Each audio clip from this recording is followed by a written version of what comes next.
So on the disassemble for the iPhone 4S, this is the same for the GSM and CDMA versions. Before we get into the disassemble, we're going to go over the tools you'll need for most of the repairs or all the repairs on the phone. So we have two screwdrivers right here.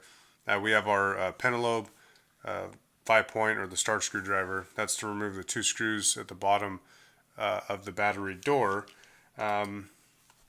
We have a Phillips head screwdriver. This is size 1.5 and it fits pretty much all the screws on the phone. I use two flathead screwdrivers. One's a finer tip than the other one. You can just use one to lift plugs up and kind of get into some tight spots. So the finer the tip, the better. With that, I have a pair of tweezers. These are magnetic tweezers. Sometimes I'll use also non-magnetic, and it's just nice sometimes you're trying to either handle certain parts of the phone and you don't want either screws or parts of the phone to stick to this. So set of tweezers, have an eraser that I use for certain contact points on the phone to clean the motor or the speaker module. So the eraser will sometimes fix certain parts of the phone without actually having to replace any parts. Then I have the tweezer or guitar picks I use to remove the LCD and digitizer assembly. So those come in handy. And then I have a toothbrush that I'll use for water damage repairs. Basically to spot clean the board, and I'll usually use rubbing alcohol with this. If the repair is more in depth and it needs to actually go into a full-fledged cleaning, then we'll use an ultrasonic cleaner with the cleaning solutions and solvents, and we'll cover that in a later chapter. But that's pretty much everything that I'll use. I will use a soldering iron to melt part of the retaining bracket for the volume cable repair, but other than that, that's pretty much everything that I will use.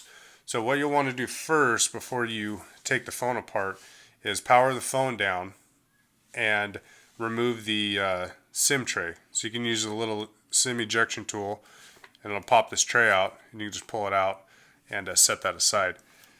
Now all the iPhone 4S's have the Penelope style screws.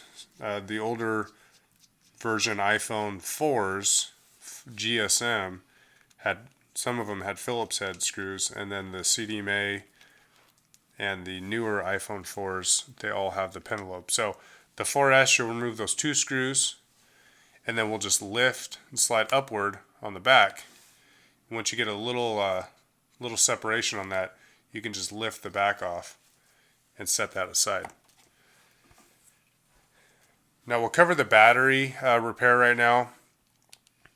We're going to remove these two screws holding the battery terminal, or the plug, onto the board. Now when you remove those screws, be careful when you go to lift the actual terminal up, because you have this little pin right here and you don't want to misplace or lose the pin. And it may fall around, it may fall out, but as long as you can find that little pin right there and set it aside, you'll be good to go. Now what most people will do, they'll either pull up on this tab, this plastic tab, and most of the time if you try to pull up on that, you'll actually end up tearing it. So that probably won't work. The other thing people will do is use sharp or metal objects to lift the battery up, and you don't want to do that, because if you disassemble, puncture, crush, heat, or burn the battery, it can actually start to smoke. So what I use is a guitar pick, and this allows you to get in between the battery and the frame of the phone without damaging the battery at all. And there's going to be adhesive on the inside right here under the battery, and also on the inside right there against the board. So what we'll do is we'll get kind of right in between the frame right there, just like that, and we'll start to kind of work the pick in, and we'll work it up and down just to loosen all that adhesive off the back of the battery. And once you get it in enough, you should be able to lift the battery up and remove it.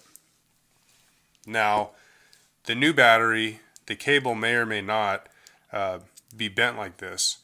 And if it's not, what you'll want to do is bend it kind of in half, so it gives you a little bit of a crease right there. But what you don't want to do is actually crease the cable.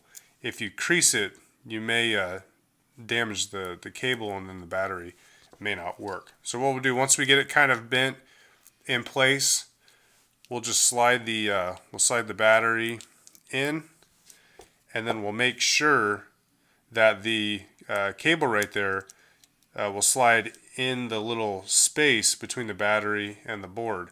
And once we get that in place, you'll want to put that pin back in. I'll cover that on the reassemble, but make sure if you try to put it together right now that the pin goes underneath the actual plug right there, or the terminal for the battery. So we'll get that out.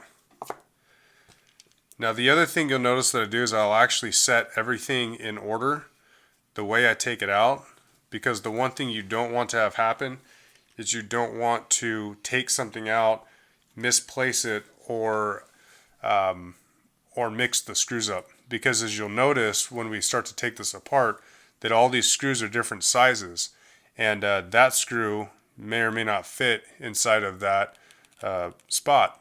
And if you switch them, you can either strip the screws out, you can damage the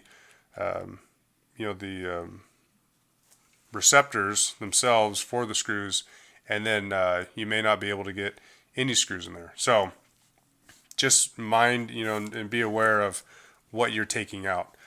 So at the top here, we'll start with the 5 screws holding the shield and the little retaining brackets down for all the plugs. And again, you'll notice as I take these out, I just set every single screw in order.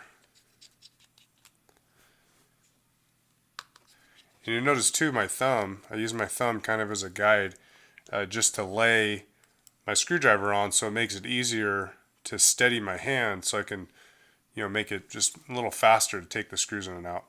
So what we'll do, we'll lift this little bracket up right here and set that aside. And then there's a clip right down here, and you'll see it kind of in between the cable, that it goes down and actually hooks into part of the frame. So we'll start at the top here and just kind of slide it down, and it should unhook that little clip right there. And then you'll just lift it upward, and these 2 little guides at the bottom should slide out. And then I'll show you on the close-up here the cables and plugs of what we have. We actually have 3 plugs here. There's a plug right here, a plug right there, and a plug underneath of this cable. So when you lift this one up, just be aware that there's going to be another one underneath. And these 3 plugs will lift up from the left to the right. And you have this camera plug, and that's going to lift from the bottom up. Same with the digitizer and the LCD plugs. Those will both lift from the bottom up as well. And the last thing we have is the antenna plug, or the Wi-Fi plug, and that's going to lift from the top down. So we'll go back to the main shot here, and being careful of the board, we're just going to gently but firmly lift all these plugs up. And then as we take the camera out, set that aside, and then we'll lift these 2 plugs up as well, and just give them a light bend upward. And the last thing we'll do is we will lift that antenna plug top down. Now to kind of clean things up, we'll just take our tab here and fold it backwards on itself. And then at the top, we're going to have this cover, and if we lift this cover up, we'll notice that there's another screw and this ground pin that touches the camera. And what I do with that protective cover, I'll just set it aside right here, just sticks on the side of the phone, and that way when I put everything back together, I remember, oh yeah, I need to put this cover back on the phone. So we'll remove that screw and the pin, and the pin may fall out, and that's fine. As long as you keep track of it right there, then you should be okay. We'll kind of work our way down, and we have this screw right in the middle of the phone. And then we're going to have two screws right here holding this retaining bracket over the charging plug, or the charging cable plug. So remove that one.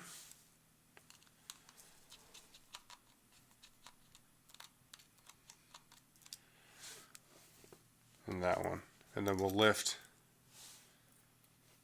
that off right there. And then we'll gently, in the corner, usually the left side, lift up the charging cable plug. And then you'll notice that we actually have a screw right here, the antenna cable, and then we have one screw right here and one screw up there. So we'll remove this bottom screw first. We'll lift the antenna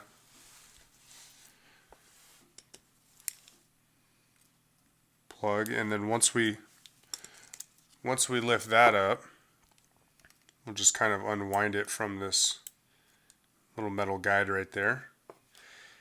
And then the last thing is we'll take these two screws out.